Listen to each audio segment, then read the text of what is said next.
নমস্কার বন্ধুরা, আশা করি সকলে ভালো আছেন, সুস্থ আছেন। থাম্বনেল দেখে তো বুঝে গেছেন কি নিয়ে আজকে আলোচনা করতে চলেছি।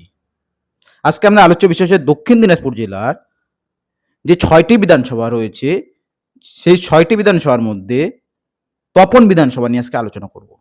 ২০২৬ সালে কি এই তপন বিধানসভা কোন দল কতটা এগিয়ে রয়েছে?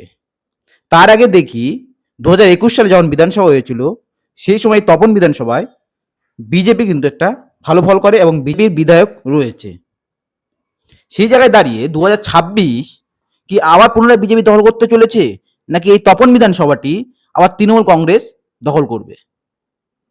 তবে দেখা যায় ২০২৬ বিধানসভা ভোটের আগে আমরা দেখি ২০১১ থেকে, আপনারা জানেন ২০১১ সালে পশ্চিমবঙ্গে পালাবদল ঘটে এবং এবং বামপন্থীদের ৩৪ বছর যে ক্ষমতায় ছিলেন, সেই ক্ষমতার পালাবদল ঘটে এবং তৃণমূল কংগ্রেস শাসনে আসেন ২০১১ সালে।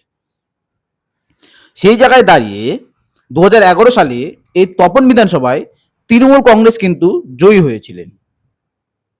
এরপরে আছে ২০১৬ বিধানসভা, সেখানেও তৃণমূল কংগ্রেস এগিয়েছিলেন এবং জয়ী হয়। তারপরে ২০২১ সালে যখন বিধানসভা হয়, সেই বিধানসভায় কিন্তু বিজেপি একটা ভালো ফল করে এবং কয়েক হাজার ভোটে সেখান থেকে এগিয়েছিল, প্রায় ৩ থেকে ৪ হাজার ভোটে এগিয়েছিল।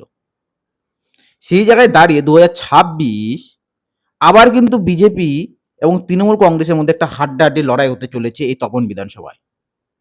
এবং এই তপন বিধানসভায় কিন্তু ২০২৬ সালে এই বিজেপি এবং তৃণমূল কংগ্রেসের মধ্যে হাড্ডাহাড্ডি লড়াই হয়ে আবার কিন্তু একটু হলেও কিন্তু এগিয়ে থাকতে পারে বিজেপি। তৃণমূল কংগ্রেসে কিন্তু পিছিয়ে থাকবে না।